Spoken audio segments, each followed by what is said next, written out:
and gentlemen.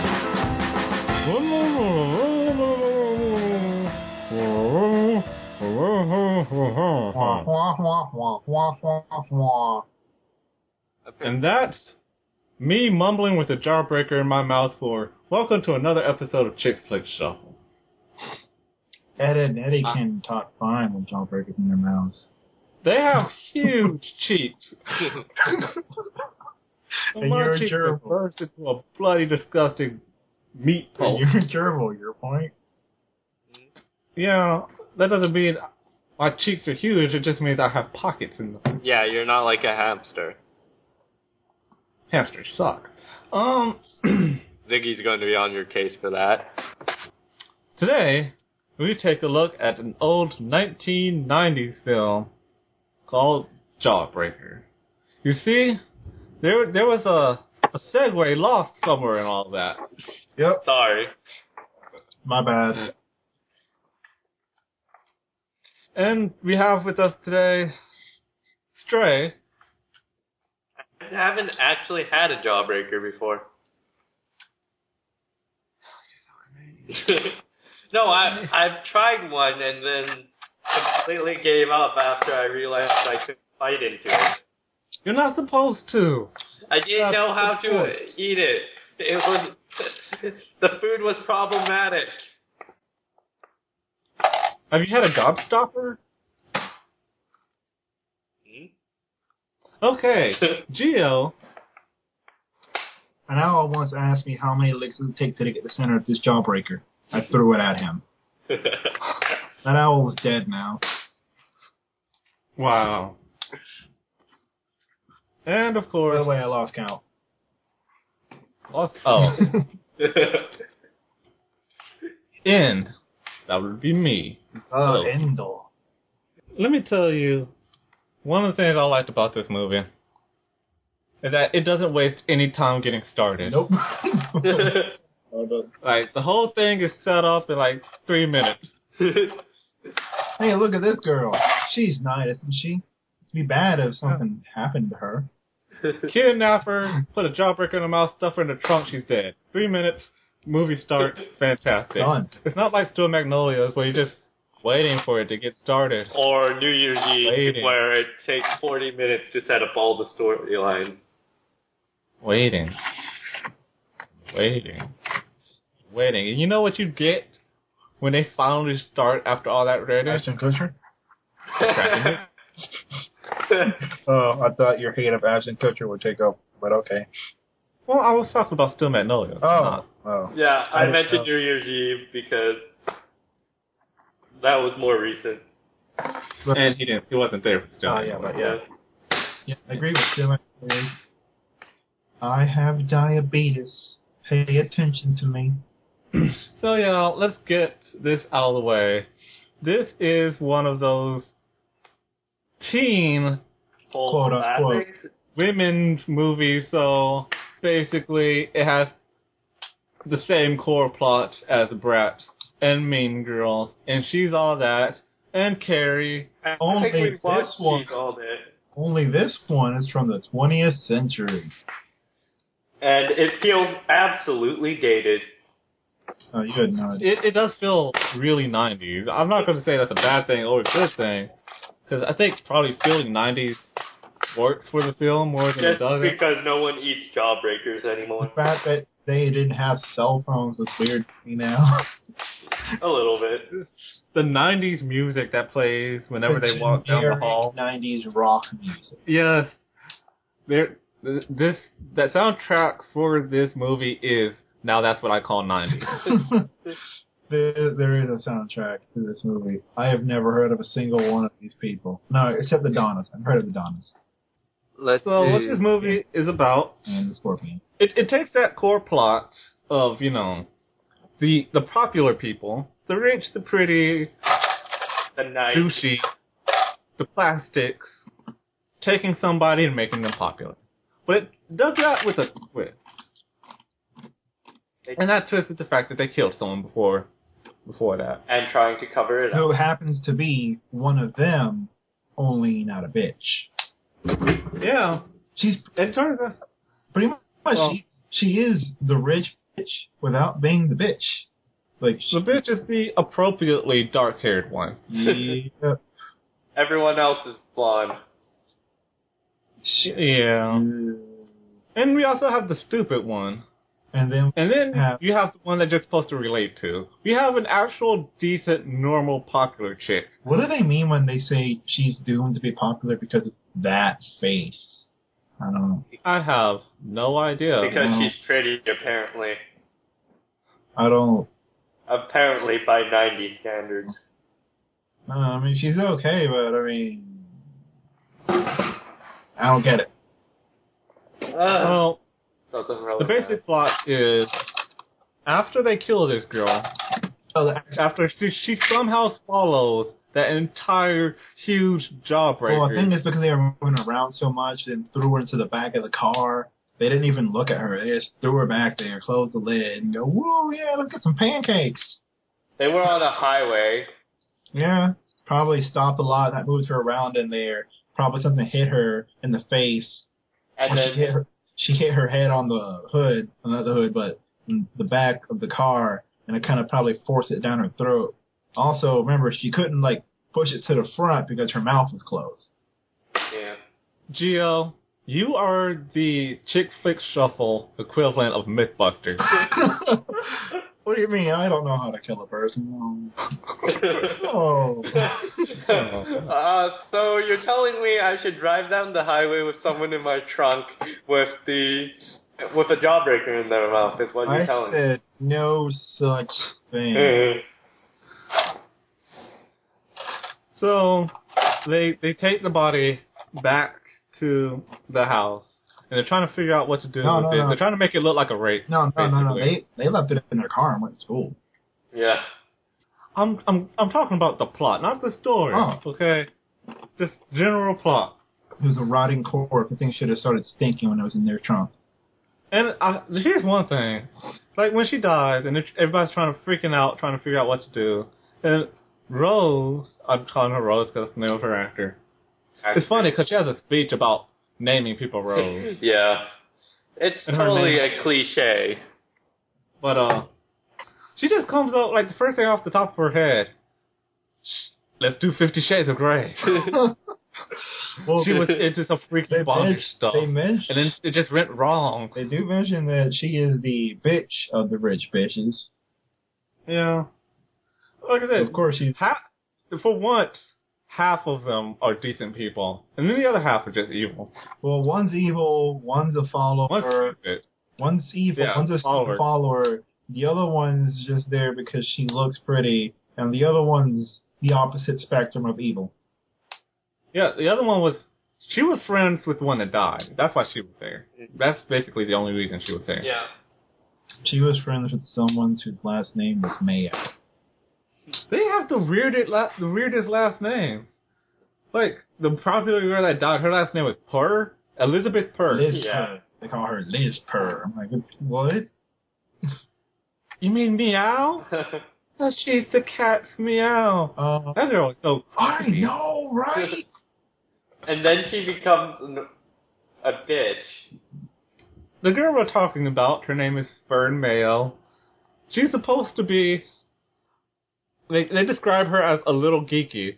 And I'm going to have to call bullshit on that. Because she is way on the other side of the spectrum. She's next to Urkel. She didn't even have any single geeky thing on her at all. She was just generic unpopular. They couldn't find a single thing for her. She didn't use computers. She didn't play It's the chess. 90s. She was very close to It being was a cave. 1999 straight. I was still using AOL at that point. I know, but I'm saying she wasn't. could have at least been some kind of geek. Instead, she's just generic. We're not going to show you how she's a geek. She's just a geek, and you take our word for it.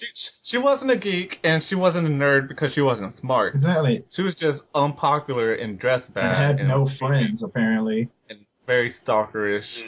Very like- stalker. The reason, this is why nerds always stay nerds. Because if you do something nice for them, they will stalk you to the ends of the earth. In movie. In a movie, exactly. In real life, they'll just watch or stalk you to the ends of the earth. Yeah. It doesn't. It just depends on the creepy level. And here's out of 1 to 10, her creepy level is about a 7.5. But it should never go past a 4. That's the problem here. So they give Fern. Kind of made me wonder if she swang for the other team, but no, she's just creepy. You do have to wonder that. She's just being kind of creepy. The teacher gives Fern Liz's homework assignment. Which is weird because you don't ever hear that happening at all nowadays. Yeah. That, or even in the 90s, that feels like... Hey, it never happened to me. I heard that and I was like, am I in an anime? Is this what I'm watching here? Because this seems going to turn up into a harem? This seems very 90s anime-ish. Only once in junior high school, we had to pick somebody to be buddies with. So if one of us was out, we have to call each other and tell each other what our homework assignment is. And no one ever did it. Yeah. So... Yeah, I don't know about other places. I'm just relating to what's happened here. Right. Yeah, it's more like, hey... What about the guy.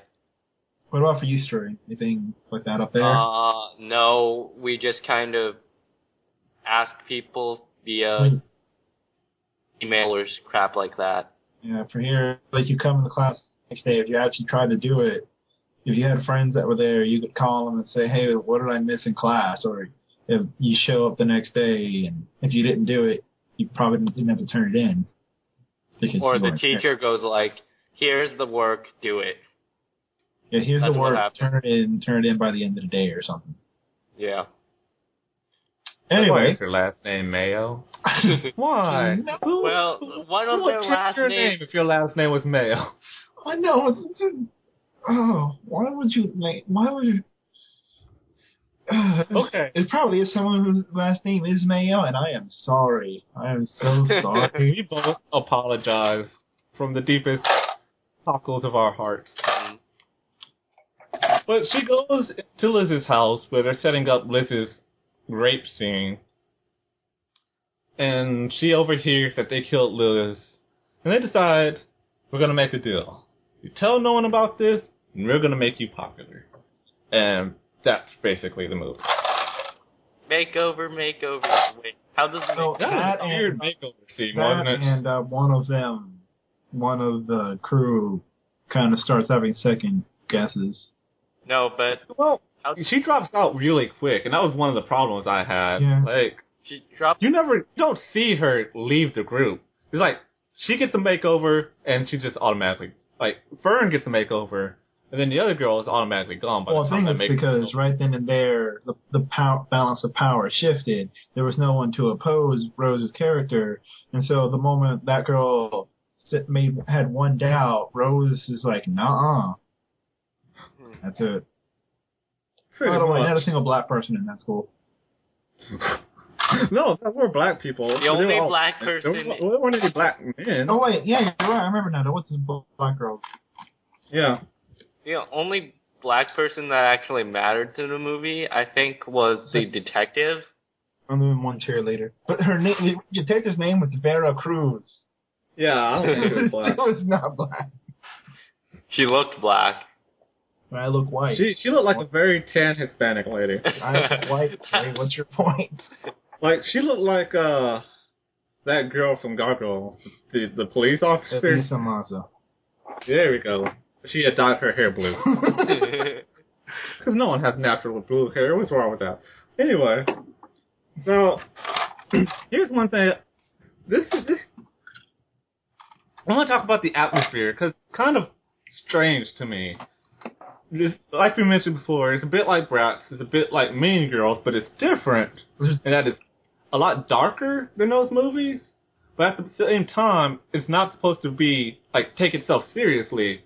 Because all throughout this movie, they're like wacky sound effects. Yeah, it's dark. And it feels silly lines and stuff. It feels dark kind comedy. of cliche. It's a dark comedy. That's what it is, I guess. Yeah, but like scenes that like don't really mean anything. It's just there to either be dark or to be funny or strange or quirky. Like we've just mentioned, the makeover scene, which is like Frankenstein, or the scene where the girl that got kicked out of the group just looks at her pool and she sees the dead woman staring back at her. Like, we don't really need. How about the scene where the detective was questioning everyone? They just showed a bunch of children licking Jawbreaker. They're like, why do you need this scene? Tell the truth. You just wanted to film children licking balls, and you said you just used this movie as an excuse to do that. And this whole movie was just a farce. And this is the Argo pedophile. You should remember, this movie came out in Sundance first. That I did not know. Would make sense. This movie came out like a month before it came out in Sundance. That would make a lot of sense then. One of my biggest gripes in this movie is the science. The detective is a very, very bad detective. Yep. Even worse than Once Upon a Time? No. Yes, she is. There was no DNA checking at all. It wasn't. No, they didn't check for fingerprints. Nope. Like, I know they threw her body in water, but fingerprints is made out of oil, so you'd think that would kind of still stay there. Oil and dust. They didn't check this is before CSI, before people can start calling bullshit, so... But forensics was still pretty good back then. Yeah, but the audience could call bullshit, so they didn't care. The semen on the mattress that they used to frame that guy with the creepy porno mustache, Marilyn Manson, they didn't check to see if any of that semen was on or in her. Yeah. She was a virgin. They didn't check to see if she was a virgin. Yep. That could have... Yeah, no, they could have also checked that, too. It's just a really poor detective. Well, we're going to believe this chick because she said so. Yep. And because she seems so trustworthy, Remember, girlfriend, right? Don't... And at the same time, maybe this is just me, but didn't you know how this was going to end from the very beginning? Like, how they were going to get her? Yeah, probably. Because as soon as they found the Deus Ex Machina item, you knew, oh, they're just going to use this later, and then bring this back, and that's how everything's going to get settled. And that took away all the mystery, at least.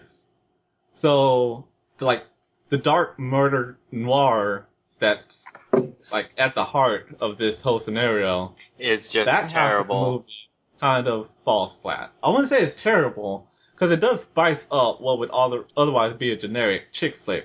It's still a generic chick flick with just... So, let's talk about the other half of the movie, which is the chick flick half of the movie. You mean everything? Fern, the whole movie? Yeah. Most of the movie, Fern changes her name to Violet. And No, Violet. Violet. Because it can't be simple. Because she's an exchange student from Whiteatopia. And just like Mean Girl, she gets too powerful for her britches. And my question is, where the hell did she get all that clothing that said bitch on it? Or that car. Where did she get the money for this? Yeah, because you never see her parents or anything. So her mom gives her a baggie. You see her mom give her a bag lunch, and that's it. Yeah, that's all. Oh, which brings me to probably my favorite scene in the movie. When they went to the table with all the anorexic kids, and they were picking at raisins. They were all sharing one box of raisins at the table. Yep. That was great. That is just great imagery. Violet starts out as a flunky, but she gets too big for her britches, as is often the case. And Rose has to bring her down. The thing is, I don't know why she was listening to her to begin with, because she held all the cards for a while, at least, for a long time. And it's just strange that Fern would take any of these orders when she, held the cards. But considering that she was massively, I don't know, what's the word I'm looking Awkward? for? That's close. Antisocial. And had a bad self-image of herself. I guess it's... Oh my god, look at this girl. Her hair isn't good, and she wears not whore clothes. But look, her clothes wasn't just not whore clothes. She looked like she was wearing beaver skin. They had to make her completely pathetic. It's probably they did. They made her like no one who could ever possibly exist on this earth. But again, like I said, this movie's obviously not taking itself seriously. Please tell me it wasn't taking itself seriously. If it was taking itself seriously, the film creator should just go out back and shoot themselves.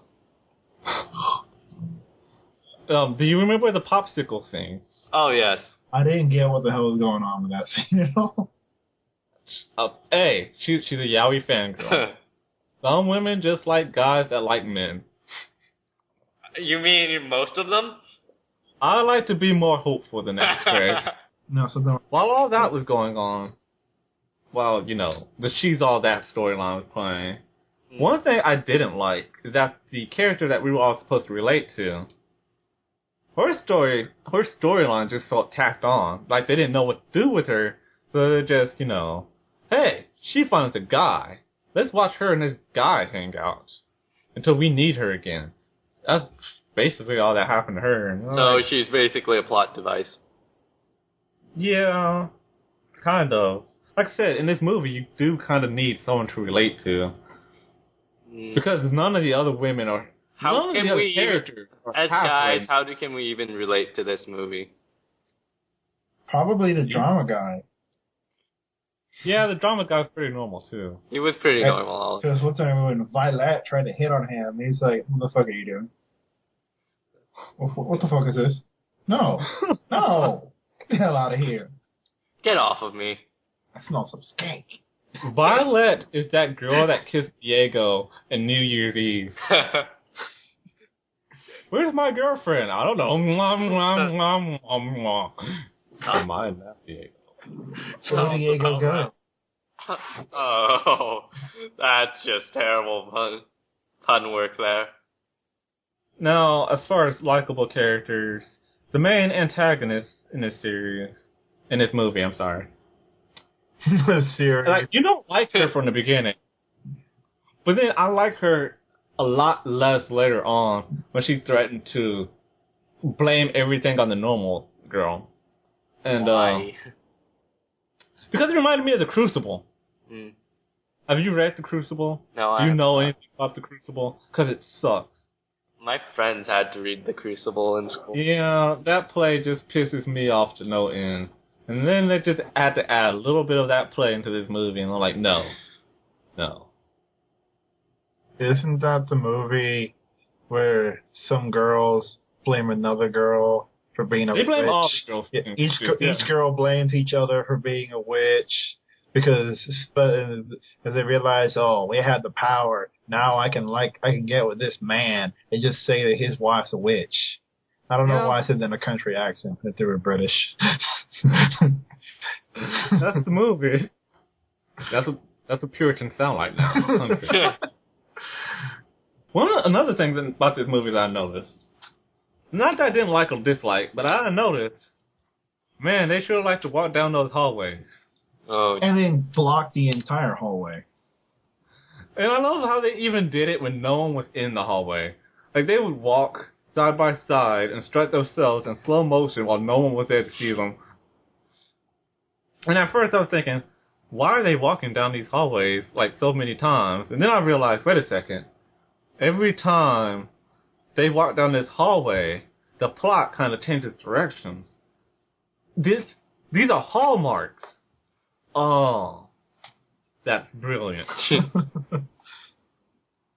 I still don't like this movie. I still don't like how they blow out the entire freaking hallway. I hated those people in high school. No. Me too. Especially, and I hate to say it, but come on, fat people. You know better than that. Oh. You don't walk side by side in a cramped hallway. Just pick a line leader. No, but what I was about to say was, I love how they completely clear out the washroom whenever they go in. Oh, you mean the restroom? Yeah. Even your Canadian words. Here's one thing I don't like about that, actually. The punk chicks in this movie are under the thumb of the popular chicks. Yeah. I'm like, how did that happen? How did they get control of the punk chicks? That goes against everything that punk is. No. And Violet has her own stall. She has her own special pooping place. That is so messed up. You don't reserve stalls. Maybe she's just very stinky. Violet does. Oh, another problem I have with the detective that just popped up in my head. Caller ID. I know it existed in 1999. I know it did. But they don't have it because apparently Violet's not rich enough. It's like, her mom called the school and told her told us she wasn't going to be there. Well, I asked the mom and she said she didn't make a call. Mysterious. No, caller ID. Even if you didn't have caller ID, they had operators back then. You can call, hey, who called blah, blah, blah, blah, blah, blah. Oh, she's such a bad detective. She has to be, or else Rose's character would have gotten. It would have been over a long time ago. Yeah. And like in all these movies, in all these movies, like 4 for 4, whenever you have a movie like this and you see the dad, oh, the dad is so sad. This one loves Oprah, apparently. Yeah, it's like, daughter, come on, what happened to us? Are you a follower? Yeah, you're a follower. Where did I go wrong? I always feel bad for the dads in these movies. I really do. And I guess the last thing I really want to talk about before I guess we wrap things up. Well, the last two things. I love, and this goes, I guess this is a shout out to Judy Greer. I love Fern's crazy face. Like, when Fern freaks out, she's just fantastic. It looks like she's one step from killing everybody. Just right before she passes out. Perfect. And I love the ending. Right? I think the ending is the best part of this movie. I'm just like, everybody gets what's coming to them. Like the whole prom scene and the build up to that is just great. I do hate every other student in the school. Like none of them are likable, and that's proven by when Violet is walking down the hallway after her downfall. And everybody in the school has to be a deuce to her. Everybody? Hey, and you're not who you say you are. You're a phony. Look at the phony. That's pretty much it. Everybody is that guy. And then doesn't she have to be put into a cast after that? She hits her head like really hard and it starts bleeding. Twice. Yeah. The first time was before that, and then the second time was in the middle of that. The second time, like the first time she hit her head started bleeding. Like the next day, there was no blood, there was no scar. Her head was fine. The next day, she has a healing factor. That's how popular she's become. She has the X Factor. But I have said everything I wanted to get out of my system, so you guys don't want to make any comments before we go to our final thoughts. This is probably my most hated genre of chick flicks. Wow. I can understand I feel that. like that whole murder thing was just tacked on because they realized, oh man, this movie's way too generic. Let's try being original. It really would be more too generic if they didn't tack that on. It would be a different movie altogether. It's almost like two different movies, and they put them together, and it didn't quite mesh as well as they wanted it to.